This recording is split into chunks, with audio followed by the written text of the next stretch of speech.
রাজধানীতে বৃষ্টিতে ফের জলাবদ্ধতা, রাস্তায় খানাখন্দে, নগর জুড়ে তীব্র যানজটের দুর্ভোগ চরমে। চট্টগ্রামে জলাবদ্ধতায় দুর্বিষহ জনজীবন। ইউএনও সালমানকে নিরাপত্তা দিতে ব্যর্থ হওয়ায় বরিশাল ও বরগুনার ডিসি প্রত্যাহার। ছবি বিকৃতির প্রমাণ পায়নি মন্ত্রিপরিষদ বিভাগ। আধুনিক প্রযুক্তি ব্যবহার করে বিশ্বমানের চলচ্চিত্র নির্মাণে কাজ করছে সরকার। জাতীয় চলচ্চিত্র পুরস্কার প্রদান অনুষ্ঠানে প্রধানমন্ত্রী। এবছরের হজ ফ্লাইট শুরু, 1700 যাত্রী নিয়ে জেদ্দার উদ্দেশ্যে ঢাকা ছেড়েছে 4টি ফ্লাইট। সৌদি সরকারের শুভেচ্ছা উপহার। এবং সৌদি আরব সহ কয়েকটি দেশ কাতারের সঙ্গে কূটনৈতিক সম্পর্ক ছেদের কারণে ক্ষতির মুখে প্রবাসী বাংলাদেশি ব্যবসায়ীরা।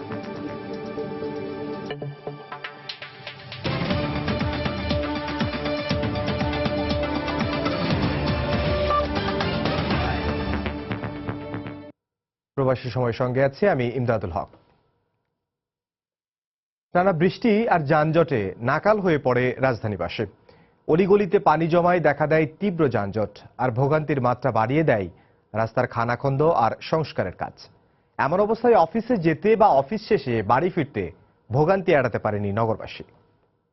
মানুষের তো সহ্যের একটা সীমা আছে, ধৈর্যেরও তো একটা সীমা আছে। আমরা আর কতদিন ওয়েট করব? সোমবার সকাল থেকে টানা বৃষ্টিতে দিনভর ভোগান্তি, যানজটে নাকাল নগরবাসীর দুর্ভোগ বেড়ে যায় সীমাহীন। বাইরে বের হলে কাদাতে পাটা একদম ভিজে শেষ, এবং আমরা রাস্তাঘাটে যখনই বের হচ্ছি তখনই যানজটের অবস্থা খুবই খারাপ ছিল। আর সকালেও আসাদগেট থেকে এখানে কারণ বাজার অফিসে হেঁটে হেঁটে আসছি। বাস থেকে নেমেও বৃষ্টি, অফিস পর্যন্ত ভিজতে ভিজতে গেলাম, আবার অফিস শেষ করে এখন বের আধা ঘন্টা দাঁড়ায় আছে। মিরপুর 10 নম্বর থেকে এখানে ফার্মগেট পর্যন্ত 10 মিনিটের রাস্তা, সেখানে আমাদের লাগে হচ্ছে 3 ঘন্টা।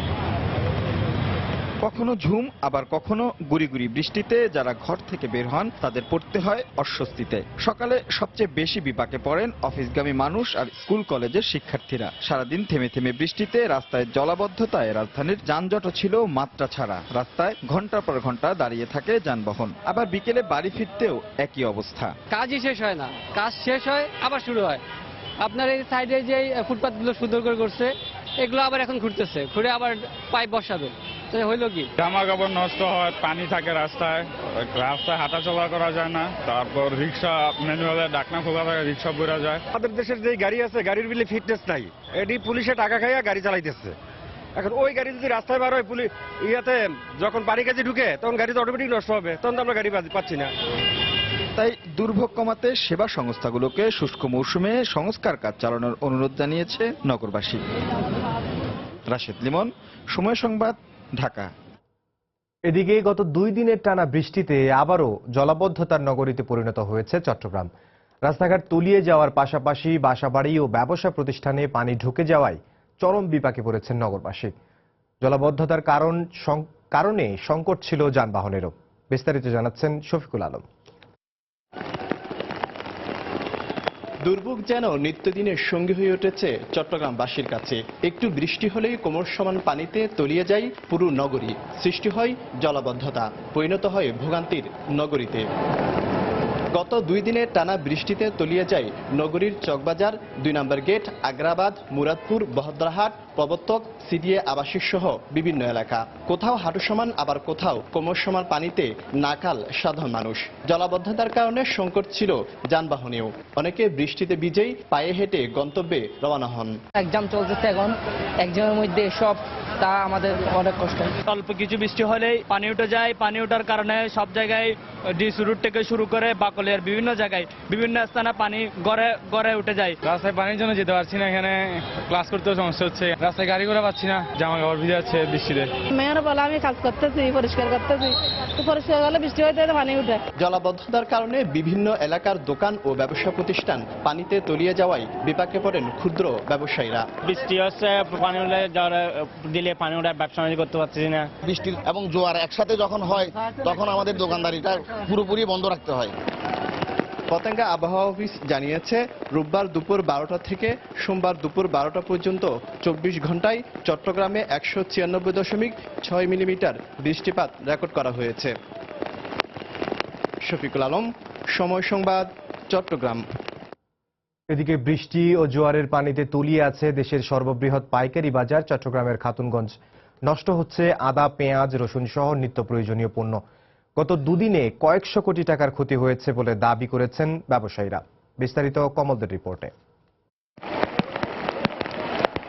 প্রবল বর্ষণ এবং জোয়ারের পানি ঢুকে যাওয়ায় দেশের সবচেয়ে বড় পাইকারি বাজার চট্টগ্রামের চাকতায়, খাতুনগঞ্জ এবং আসাদগঞ্জের গত দুদিনে 300 কোটি টাকার বেশি ক্ষতি হয়েছে বলে দাবি করেছে ব্যবসায়ীরা।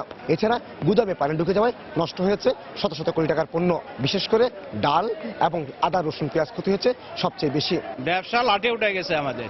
এই বৃষ্টি বাদল পানি, বন্যা, পানি দেখেন না, জোয়ারের পানি দেখেন না, ঘরে ঢুকে গেছে পানি। ঘরে পানি ঢুকে গেছে, আমাদের মালপত্র ডুবে গেছে, আমরা প্রচুর ক্ষতি লোকসানে পড়ে গেছি। যে পরিমাণ ক্ষতি হয়েছে এটা কোনো অবস্থাতেই আর কোনো ব্যবসায়ী পুষিয়ে নিতে পারবে না। 300 কোটি টাকার উপরে হবে। এই অবস্থায় ব্যবসায়ীরা দায়ী করছেন সিটি কর্পোরেশন সহ অন্যান্য সেবা সংস্থাগুলিকে। এই ব্যাপারে কারো কোনো কর্ণপাত নাই। বিভিন্ন প্রতিনিধিরা আসি বলে যে এটা আমরা দেখবো, এটা ব্যবস্থা নেব, কিন্তু আজকে 8-10 বছর পর্যন্ত কোনো ব্যবস্থা নাই। চাকতাই খালের মধ্যে একটা সুইচ গেট দিত, সুইচ গেট দিলে পানিটা কম আসলে আমাদের ক্ষয়ক্ষতির আশঙ্কা কম হইতো। অপরদিকে স্থানীয় ওয়ার্ড কাউন্সিলর দাবি করেছেন চাকতাই খাল থেকে শুরু করে বন্দরের মোহনা পর্যন্ত ড্রেজিং না করা হলে এখানে পানি প্রবেশ করতে থাকবে। অন্যান্য কাজগুলো বলতেছে সুইচ গেট অমুক সমুখ এগুলো আজকে দিলে কালকে হচ্ছে না। ড্রেজিংটা যদি আমরা কোনো প্রথম বৃষ্টির যদি পরিমাণটা সরে ফেলতে পারি, আমরা 2-4 মাস পর খাতুনগঞ্জ বা চাকতাই আসি, বাগলিয়া আসি, চট্টগ্রামের মানুষ কম 5 বছর আরামে থাকতে পারবে। চট্টগ্রামের ব্যবসায়িক প্রাণকেন্দ্র চাকতাই, খাতুনগঞ্জ, আসাদগঞ্জ এবং কোরবানীগঞ্জ এলাকায় ব্যবসা প্রতিষ্ঠানের পাশাপাশি 3000-এর বেশি গুদাম রয়েছে, যেখানে প্রতিদিন লেনদেন হয় কয়েক হাজার কোটি টাকা। কিন্তু ব্যবসায়িক প্রাণকেন্দ্র হিসেবে যতটা উন্নয়ন দরকার ছিল তার কিছু হয়নি এখানে, যে কারণে সামান্য জোয়ার হলে ডুবে যাচ্ছে এখানকার গুদাম এবং নষ্ট হচ্ছে গুদামের পণ্য। চট্টগ্রামের খাতুনগঞ্জ থেকে কমল দে, সময় সংবাদ। প্রবাসী সময়ে আরো থাকছে। শরীয়তপুরে শিশু লিজা হত্যার ঘটনায় আটক একজনের স্বীকারোক্তিমূলক জবানবন্দি, অঙ্গ প্রত্যঙ্গের বিষয়ে আরো তদন্ত। এবং রাজধানীতে বাস সার্ভিস একক কর্তৃত্বে আনার পরিকল্পনা উত্তরের মেয়রের, দক্ষিণের ঘোষিত বাজেটে সর্বোচ্চ ব্যয় উন্নয়ন খাতে। বরিশালের আঘইলঝাড়ার সাবেক উপজেলা নির্বাহী কর্মকর্তা তারিক সালমানের বিরুদ্ধে জাতির জনক বঙ্গবন্ধু শেখ মুজিবুর রহমানের ছবি বিকৃতির কোনো প্রমাণ খুঁজে পায়নি মন্ত্রিপরিষদ বিভাগ। সোমবার মন্ত্রিসভার বৈঠক শেষে ব্রিফিংয়ে মন্ত্রিপরিষদ সচিব একথা জানান। তিনি বলেন, ইউএনওর প্রতি আইনি কোনো ব্যত্যয় ঘটেছে কিনা তা খতিয়ে দেখতে 5 সদস্যের তদন্ত কমিটি গঠন করা হয়েছে। এদিকে দায়িত্ব পালনে ব্যর্থতার কারণ দেখিয়ে বরগুনা ও বরিশালের জেলা প্রশাসককে প্রত্যাহার করে নতুন জেলা প্রশাসক নিয়োগ দিয়েছে সরকার। ঘটনার শুরু গেল মার্চ মাসে। বরগুনা সদরের উপজেলা নির্বাহী কর্মকর্তা তারিক সালমান বরিশালের আঘইলঝাড়া উপজেলায় দায়িত্ব পালনকালে 5ম শ্রেণীর এক শিক্ষার্থীর আঁকা জাতির পিতার ছবি দিয়ে 26 মার্চ উপলক্ষে নিমন্ত্রণপত্র ছাপেন। এতে বঙ্গবন্ধুর ছবি বিকৃতভাবে উপস্থাপন করা হয়েছে মর্মে ক্ষুব্ধ হয়ে বরিশাল জেলা আওয়ামী লীগের ধর্ম বিষয়ক সম্পাদক ওবায়দুল্লাহ সাজু 7 জুন মানহানির মামলা করেন। ওই মামলায় সমন জারির প্রেক্ষাপটে 19 জুলাই তারিক সালমানের আদালতে হাজির এবং হাতকড়া পড়ানো ছবি গণমাধ্যম ও সামাজিক যোগাযোগ মাধ্যমে এলে জনপ্রশাসন এবং সাধারণ মানুষের মধ্যে তীব্র ক্ষোভের সৃষ্টি হয়। এই বাস্তবতায় সোমবার সচিবালয়ে জনপ্রশাসন প্রতিমন্ত্রী সাংবাদিকদের জানান, স্বয়ং প্রধানমন্ত্রী বিষয়টিতে নাখোশ, আর এতে প্রাথমিকভাবে তারিক সালমানের কোনো অপরাধও খুঁজে পায়নি প্রশাসনের ঊর্ধ্বতন মহল। তাই ওই 2 জেলা প্রশাসকের বিষয়ে সিদ্ধান্ত নিয়েছে জনপ্রশাসন মন্ত্রণালয়। মন্ত্রণালয়ের যেভাবে পদক্ষেপ নেওয়া প্রয়োজন সেভাবেই নেওয়া হবে। যারা দোষী তাদের বিরুদ্ধে আমরা অবশ্যই ব্যবস্থা নেব, ডেফিনিট পদক্ষেপ নেব, যেন এটা আগামীতে আর কেউ এরকম অন্যায় করতে সাহস না পায়। এদিকে সোমবারের মন্ত্রিপরিষদের নিয়মিত বৈঠক শেষে মন্ত্রিপরিষদ সচিব শফিউল আলম সাংবাদিকদের জানান, তারিক সালমানের ঘটনায় বরিশালের জেলা প্রশাসক ও বিভাগীয় কমিশনার যে চিঠি মন্ত্রিপরিষদ বিভাগে পাঠিয়েছিলেন তা খারিজ করা হয়েছে। পুরো ঘটনা তদন্তে গঠন করা হয়েছে উচ্চতর তদন্ত কমিটিও। অতিরিক্ত সচিব, মন্ত্রিপরিষদ বিভাগ, জনপ্রশাসনের একজন জয়েন্ট সেক্রেটারি, জননিরাপত্তা বিভাগের একজন জয়েন্ট সেক্রেটারি, আইন ও বিচার বিভাগের জয়েন্ট সেক্রেটারি, প্রধানমন্ত্রীর কার্যালয়ের একজন জয়েন্ট সেক্রেটারি। এই 5 জনের কমিটি 15 দিনের মধ্যে রিপোর্ট দিবেন। ডেভিয়েশন বা আবার এক্সেসিভ পাওয়ার বা আইনের বিচ্যুতি হয়েছে কিনা সেটা ওনারা দেখবেন। আমরা ওটার মধ্যে কোনো পাইনি, দোষ পাইনি। দায়িত্ব পালনের ব্যর্থতা আমলে নিয়ে এরই মধ্যে বরিশালের জেলা প্রশাসক গাজী মোহাম্মদ সাইফুজ্জামান ও বরগুনার জেলা প্রশাসক বশিরুল আলমকে প্রত্যাহার করে জনপ্রশাসন মন্ত্রণালয়ে ফেরত নিয়ে আসা হয়েছে। এদিকে সমাজ কল্যাণ প্রতিমন্ত্রীর একান্ত সচিব হাবিবুর রহমানকে বরিশাল এবং পাবনা জেলা পরিষদের প্রধান নির্বাহী কর্মকর্তা মোখলেসুর রহমানকে বরগুনার জেলা প্রশাসক হিসেবে পদায়ন করেছে জনপ্রশাসন মন্ত্রণালয়। দেবাশিস রায়, সময় সংবাদ, ঢাকা।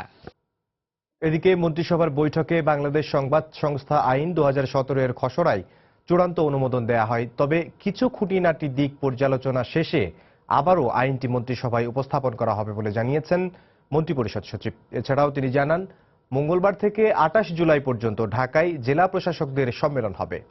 সোমবার সচিবালয়ে প্রধানমন্ত্রী শেখ হাসিনার সভাপতিত্বে অনুষ্ঠিত হয় মন্ত্রিসভার নিয়মিত বৈঠক। এতে বাংলাদেশ সংবাদ সংস্থা আইনের পাশাপাশি মন্ত্রিসভার বৈঠকে গৃহীত সিদ্ধান্ত বাস্তবায়নের প্রতিবেদন উপস্থাপন করা হয়। এছাড়াও বৈঠকে আন্তর্জাতিক সংস্থা D8 এর অগ্রাধিকারমূলক বাণিজ্য সংক্রান্ত চুক্তির অনুসমর্থনের প্রস্তাবে অনুমোদন দেওয়া হয়। বৈঠক শেষে ব্রিফিংয়ে সচিব জানান, এবারে 3 দিনের জেলা প্রশাসক সম্মেলনে 22টি অধিবেশনে 349টি প্রস্তাবনার উপর নীতি নির্ধারকদের সঙ্গে আলোচনা করবেন জেলা প্রশাসকরা।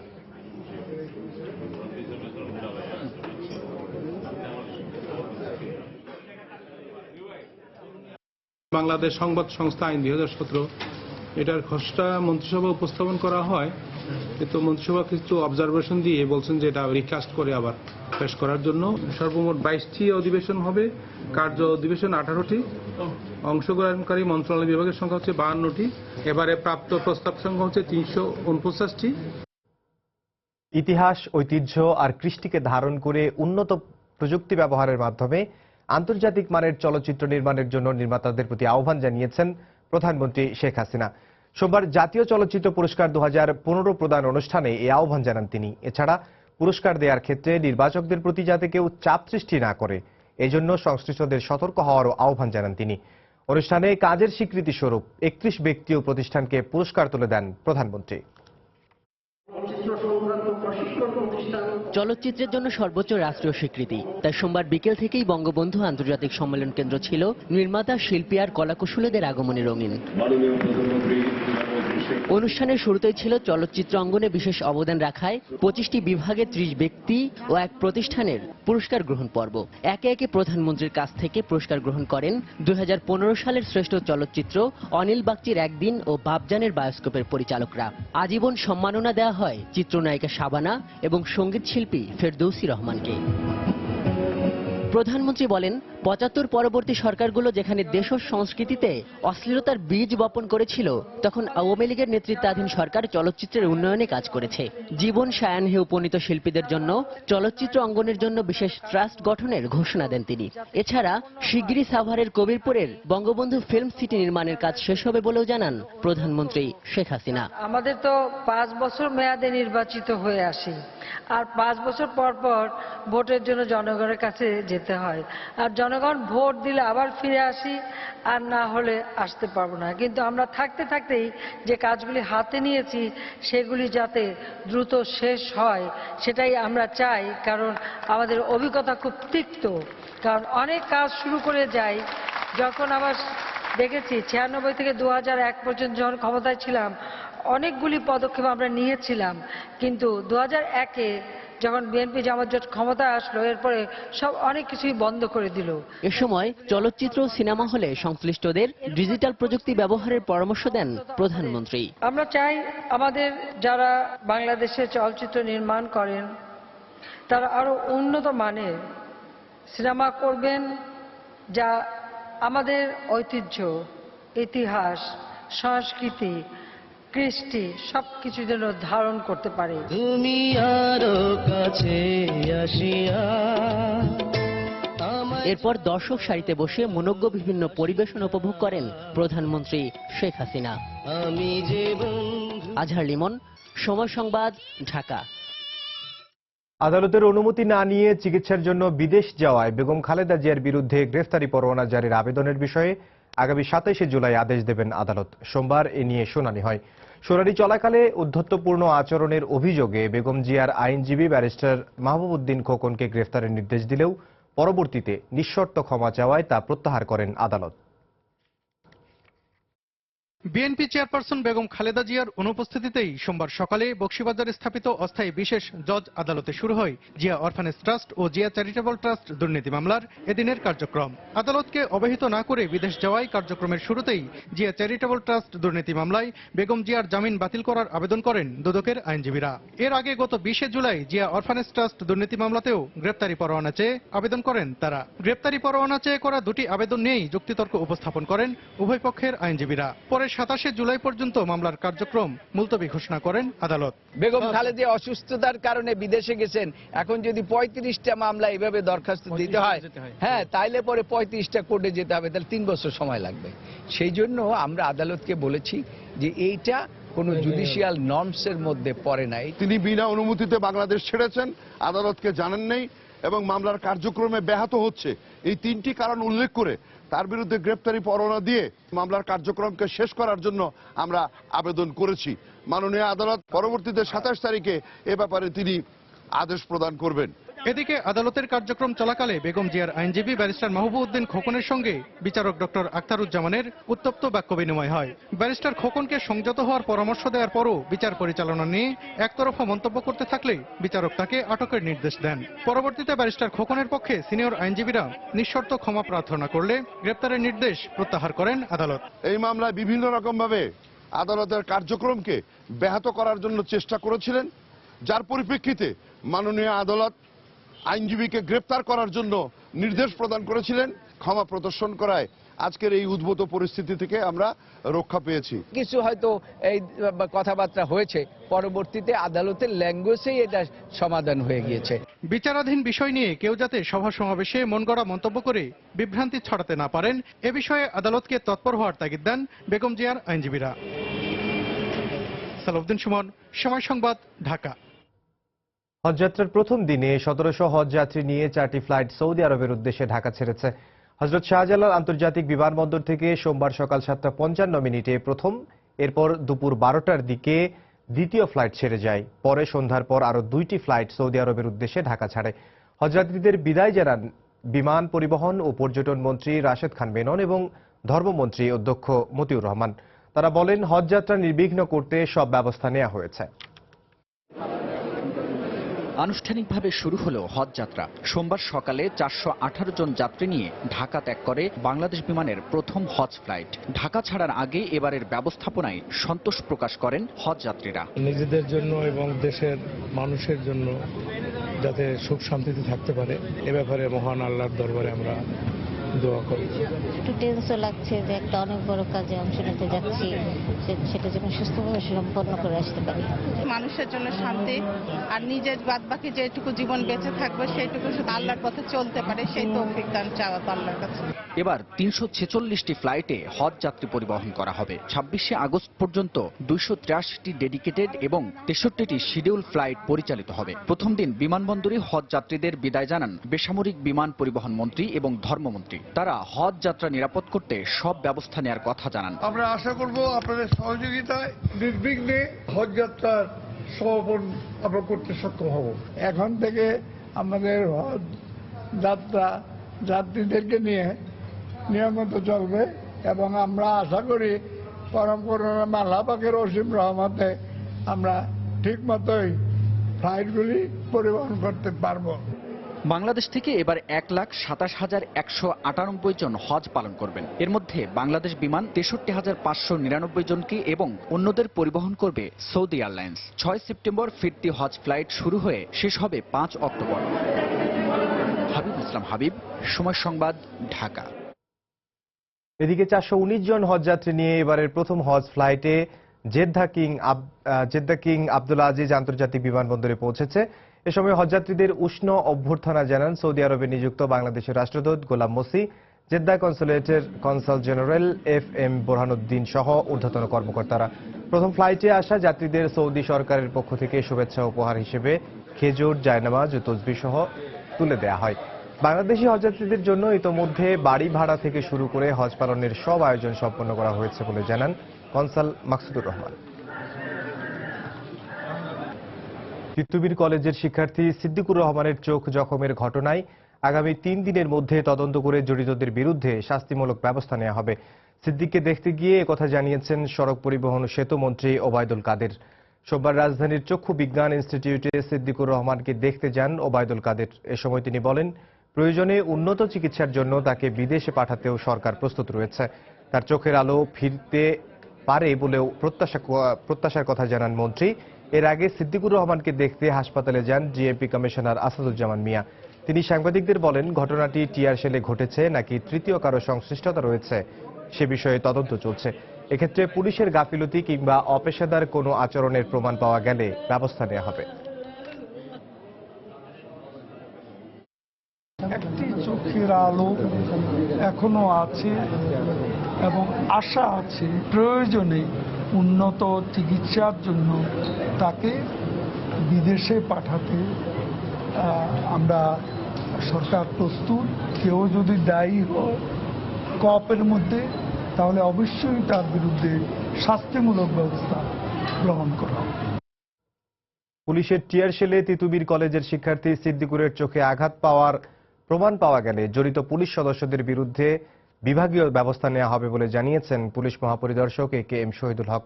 সোমবার পল্টনে এক অনুষ্ঠান শেষে সাংবাদিকদের প্রশ্নের জবাবে একথা বলেন তিনি। যেহেতু অভিযোগ করছে, ঘটনা ঘটছে, এটা নিরপেক্ষভাবে তদন্ত করবে। যদি পুলিশের পক্ষ থেকে কোনো রকম ত্রুটি থাকে বা পুলিশ যদি দায়ী থাকে, আমরা আমাদের বিভাগীয় ব্যবস্থা নেব। ক্রাউডের সাথে তাদের একটা সংঘর্ষ হয়, তখন কিছু এরকম থাকে অতি উৎসাহী বা নিজের দায়িত্ব অনেক ঘটনা ঘটাই ফেলে এবং দু একজন থাকতে পারে। তো সেগুলি আমরা বারবার কিন্তু তাদেরকে প্রয়োজনীয় নির্দেশনা দিচ্ছি, উপদেশ দিচ্ছি, ব্রিফিং দিচ্ছি। এবং যদি আমাদের এই নির্দেশনা থাকে, নির্দেশনার পরিপন্থী বা আমাদের নিয়মকানুন যেগুলি আছে ক্রাউড কন্ট্রোলের জন্য, তার পরিপন্থী কোনো কাজ করে থাকলে তাদের বিরুদ্ধে আমরা জিরো টলারেন্স নিয়ে কাজ করে থাকি। শরীয়তপুরে শিশু লিজা হত্যার ঘটনায় আটক ফরিদ ঘটনার সঙ্গে সম্পৃক্ততার কথা স্বীকার করেছে। সোমবার পুলিশ সুপারের কার্যালয়ে সংবাদ সম্মেলনে কথা জানান অতিরিক্ত পুলিশ সুপার ইহসান শাহ। তিনি জানান, জাকির নামে এক ব্যক্তির সঙ্গে 50,000 টাকা চুক্তিতে লিজাকে অপহরণ করে ফরিদ। পরে লিজাকে ধর্ষণের চেষ্টা করা হয়। লিজা বিষয়টি পরিবারকে জানিয়ে দেওয়ার কথা জানালে তাকে শ্বাসরোধ করে হত্যা করে জাকির ও ফরিদ। তবে শিশুটির শরীরের গুরুত্বপূর্ণ অঙ্গ প্রত্যঙ্গ না পাওয়ার বিষয়ে পুলিশ নিশ্চিত করে কিছু জানাতে পারেনি। বিষয়টি আরও তদন্ত করা হবে বলে জানান তিনি। গত 15 জুলাই শরীয়তপুরের ভেদরগঞ্জ থেকে নিখোঁজ হয় তৃতীয় শ্রেণীর শিক্ষার্থী লিজা আক্তার। নিখোঁজের 8 দিন পর শনিবার লিজা আক্তারের ক্ষতবিক্ষত লাশ উদ্ধার করা হয়। পরে ময়নাতদন্তের সময় শিশুটির শরীরের গুরুত্বপূর্ণ অঙ্গ প্রত্যঙ্গ পাওয়া যায়নি বলে জানান চিকিৎসক। এ ঘটনায় জড়িত সন্দেহে জাকির ও ফরিদকে আটক করা হয়। ফরিদ সেই দিন 11টার সময় লিজাকে জাকিরের বাড়িতে নিয়ে যায়। সেই বাড়িটি একটি পরিত্যক্ত বাড়ি, সেখানে দিনের বেলা কেউ থাকে না। তখন তাকে জোরপূর্বক তার সাথে শারীরিক মেলামেশা করার জন্য তাকে প্রস্তাব দেয় জাকির, কিন্তু লিজা সেই প্রস্তাবে রাজি না হয়ে সে বলে যে আমি এই ঘটনাটাকে আমি আমার বাবা মাকে বলে দিব। তো সেই ঘটনায় সে ক্ষিপ্ত হয়ে জাকির তাকে গলা টিপে ধরে এবং ফরিদ তার পায়ে চাপ দিয়ে ধরে, তারপর তারা সেখানে শ্বাসরুদ্ধ করে তাকে হত্যা করে। প্রবাসী সময়ে আরও থাকছে, ভবিষ্যৎ অধিনায়কত্ব নিয়ে ভাবনা নেই সাকিবের, জানালেন মুখিয়ে আছেন অস্ট্রেলিয়া সিরিজে স্বপ্নিল কিছু করতে।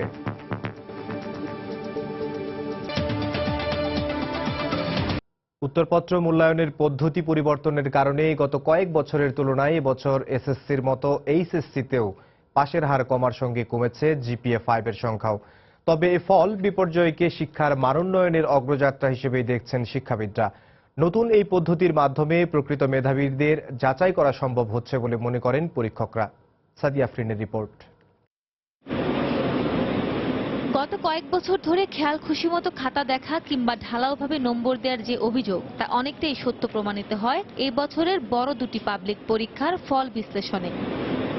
গত 2 বছরের তুলনায় এবছর শতভাগ পাশ করা শিক্ষা প্রতিষ্ঠানের সংখ্যা কমেছে প্রায় অর্ধেক, আর একজনও পাশ করতে না পারা শিক্ষা প্রতিষ্ঠানের সংখ্যা বেড়েছে অর্ধেকেরও বেশি।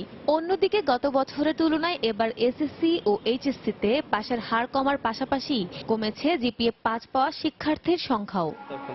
এই ফল হেরফেরের সম্ভাব্য কারণ জানতে চাওয়া হলো নিরীক্ষকদের কাছে। মার্কসের ব্যাপারে ইনস্ট্রাকশন লিখিত আকারও ছিল যে 78 নাম্বার পেলে সেক্ষেত্রে 79 বা 80 করে দেওয়া তো বোর্ড থেকে বলা হতো, বাট এখন কিন্তু এরকম ইনস্ট্রাকশন বলা হয় না। এটা পজিটিভ দিক। বিগত এই 7 বছর আমি যেগুলো খাতা দেখেছি সেখানে আমাদের প্রচুর ত্রুটি থাকার পরেও বলে দেয় যে আপনারা যেন ফেল করাবেন না। আর এবার বলেছে যে 1 নাম্বার বাড়ানোর দরকার নেই, সুযোগ নেই, আপনার স্টুডেন্ট প্রাপ্য নাম্বার যেটা পাবে সেটাই দিবেন। যদিও এই অভিযোগ অস্বীকার করেন বোর্ড চেয়ারম্যান। কখনো এরকম নির্দেশনা দেওয়া হয়নি যে ওজন করে নাম্বার দিবে বা খাতা না দেখে দিবে বা বেশি নম্বর দিবে। এটি আসলে কখনো বলা হয়েছে বলে আমার মনে হয় না। এটা একটা মানে জেনারেলি মুখ থেকে মুখান্তরে ছড়িয়ে পড়েছে কথাটি। এদিকে এবছর উত্তরপত্রে নম্বর দেওয়ার বাধ্যবাধকতা না থাকায় এবারের 2টি পরীক্ষায় সঠিক মূল্যায়নের মাধ্যমে প্রকৃত মেধাবীদের চিহ্নিত করা সম্ভব হয়েছে বলে মনে করেন শিক্ষাবিদরা। এবার ওই যারা খাতা দেখেছেন তাদের উপর চাপটা ছিল না। আমি শুনেছি তাদেরকে বলা হতো আগে যে পাশ করিয়ে দেবেন। এই শৃঙ্খলাটা এবার দেখতে পাচ্ছি। তার মানে আগের বছরগুলিতে নিশ্চয়ই সেই পরিমাণ ভালো উদ্যোগ আমরা পাইনি।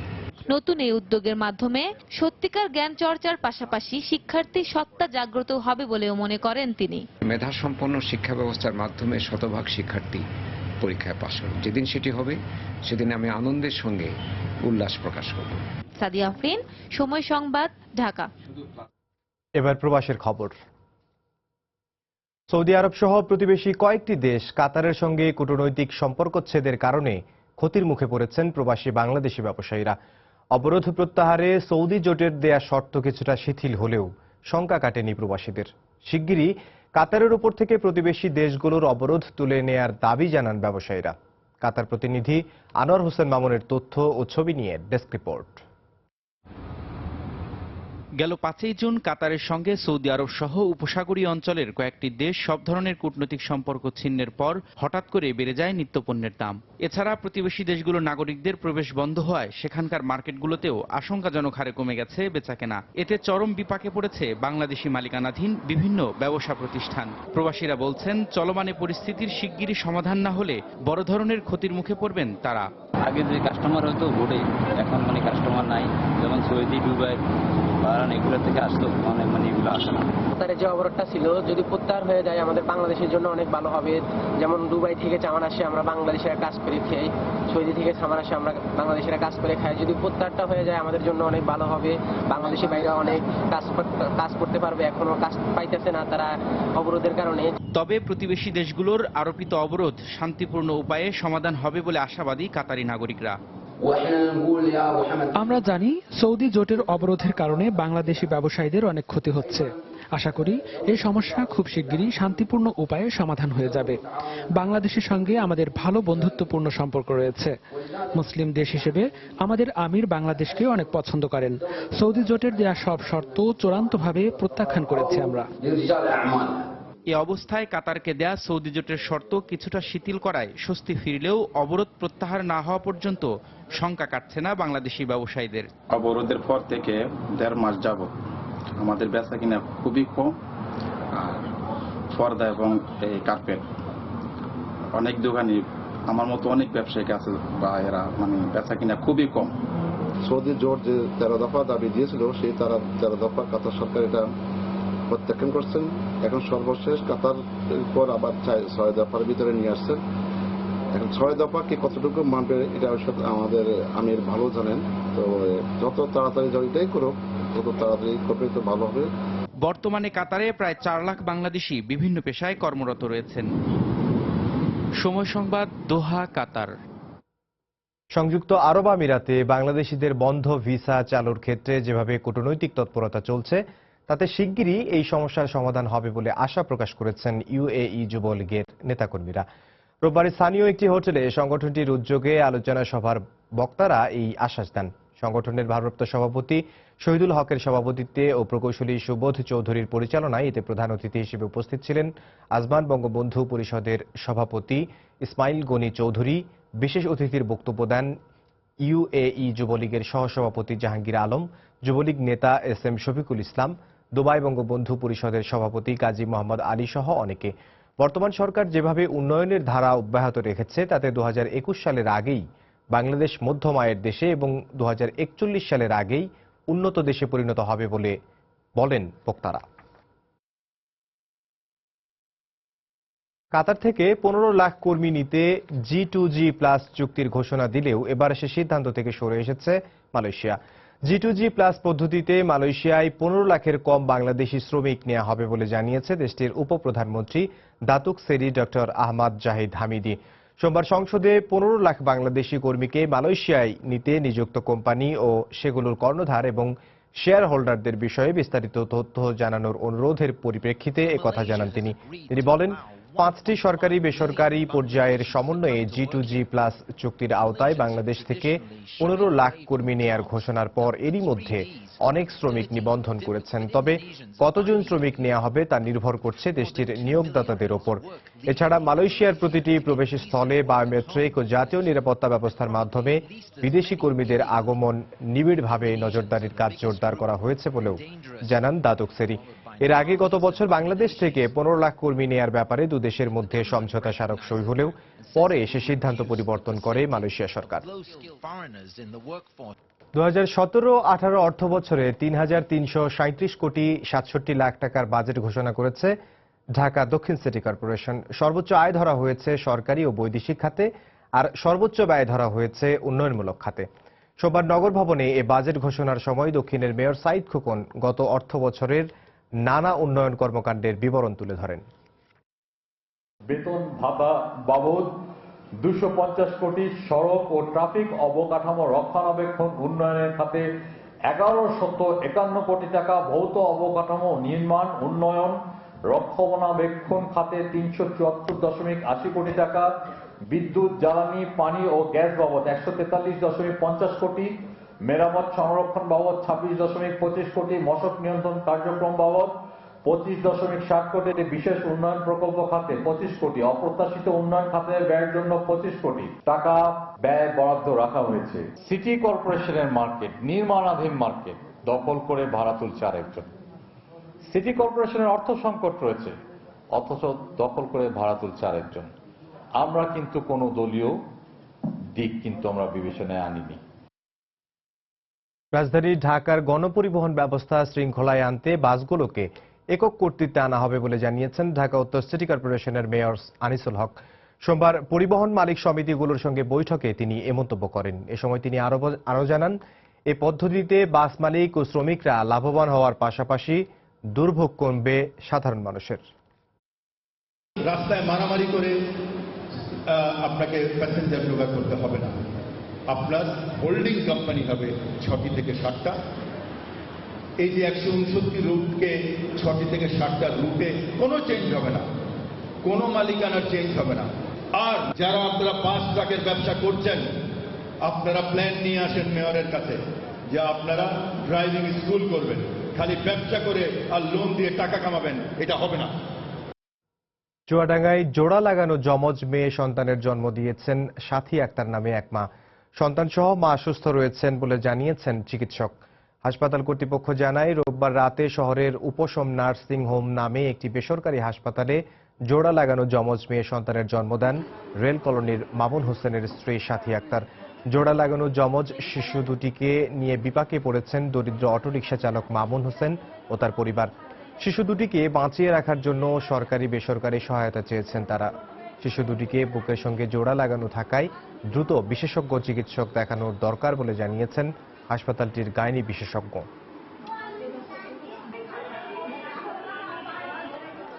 আমার যমজ বাচ্চা হয়েছে, আমি খুব খুশি, কিন্তু আমার সন্তানের করার জন্য ডাক্তারে বলেছে যে এখন 6 মাস সময় লাগবে, কিন্তু অনেক টাকা লাগবে। এটি আমার একটু চিন্তা।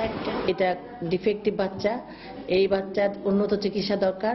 বাচ্চার বাবা একজন অটো চালক, উন্নত চিকিৎসার জন্য আপাতত ঢাকা পর্যন্ত যদি পাঠাইতে পারি, তাহলে এর পরীক্ষা নিরীক্ষা এবং বিশেষজ্ঞ শিশু সার্জন যারা আছে তারা দেখে এটার ব্যবস্থা নিলে হয়তো এদের আমরা দীর্ঘায়ু জীবন কামনা করতে পারি।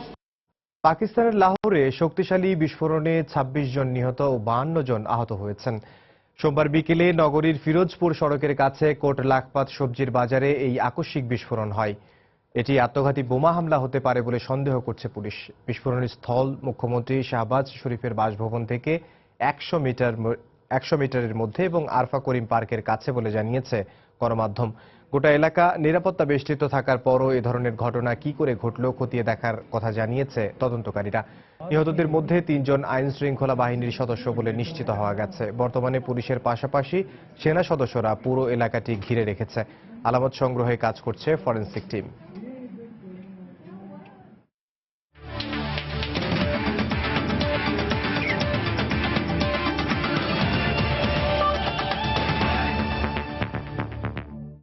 ভবিষ্যৎ অধিনায়কত্ব নিয়ে কোনো ভাবনা নেই।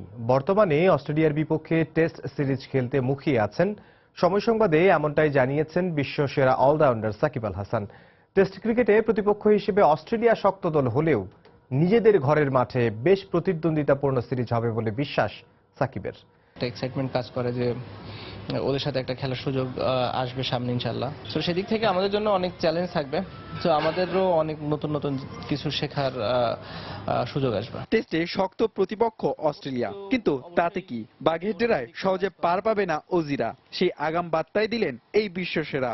ওরা এওতেও খুবই ভালো করে, হোমে তো ওদের মানে তুলনায় হয় না। তো ওদের সাথে যে কোনো ম্যাচ, ওডিআই ম্যাচই হোক, সেটা টি20 হোক, টেস্ট হোক, অনেক কম্পিটিটিভ হয়।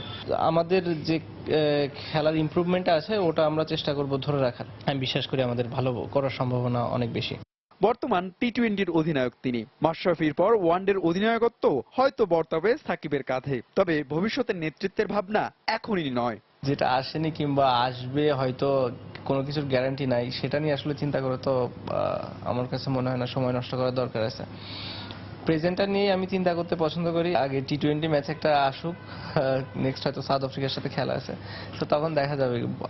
আসলে সিচুয়েশনগুলো আসলে বোঝা যাবে যে আমি এনজয় করলাম কি করলাম না। এর আগে 2009 থেকে 11 সাল পর্যন্ত বাংলাদেশ জাতীয় দলকে নেতৃত্ব দিয়েছিলেন সাকিব আল হাসান। এটা খুবই একটা পজিটিভ ভাইব। হুমায়ুন কবির রোজ, সময় সংবাদ, ঢাকা। এ পর্যায়ে শীর্ষ সংবাদগুলো জানিয়ে দিচ্ছি আরেকবার। রাজধানীতে বৃষ্টিতে ফের জলাবদ্ধতা, রাস্তায় খানাখন্দে, নগর জুড়ে তীব্র যানজটের দুর্ভোগ চরমে। চট্টগ্রামে জলাবদ্ধতায় দুর্বিষহ জনজীবন। ইউএনও সালমানকে নিরাপত্তা দিতে ব্যর্থ হওয়ায় বরিশাল ও বরগুনার ডিসি প্রত্যাহার। ছবি বিকৃতির প্রমাণ পায়নি মন্ত্রিপরিষদ বিভাগ। আধুনিক প্রযুক্তি ব্যবহার করে বিশ্বমানের চলচ্চিত্র নির্মাণে কাজ করছে সরকার। জাতীয় চলচ্চিত্র পুরস্কার প্রদান অনুষ্ঠানে প্রধানমন্ত্রী। এবছরের হজ ফ্লাইট শুরু। 1700 যাত্রী নিয়ে জেদ্দার উদ্দেশ্যে ঢাকা ছেড়েছে 4টি ফ্লাইট। সৌদি সরকারের শুভেচ্ছা উপহার। এবং সৌদি আরব সহ কয়েকটি দেশ কাতারের সঙ্গে কূটনৈতিক সম্পর্কচ্ছেদের কারণে ক্ষতির মুখে প্রবাসী বাংলাদেশি ব্যবসায়ীরা। এই ছিল প্রবাসী সময়ে। যে কোনো খবর পেতে ভিজিট করুন সময়নিউজ.tv। যে কোনো বাংলালিংকের রবি নম্বর থেকে সময় সংবাদের খবর, অনুষ্ঠান সূচি জানতে এবং যে কোনো তথ্য সময় সংবাদকে জানাতে ডায়াল করুন 1624 নম্বরে।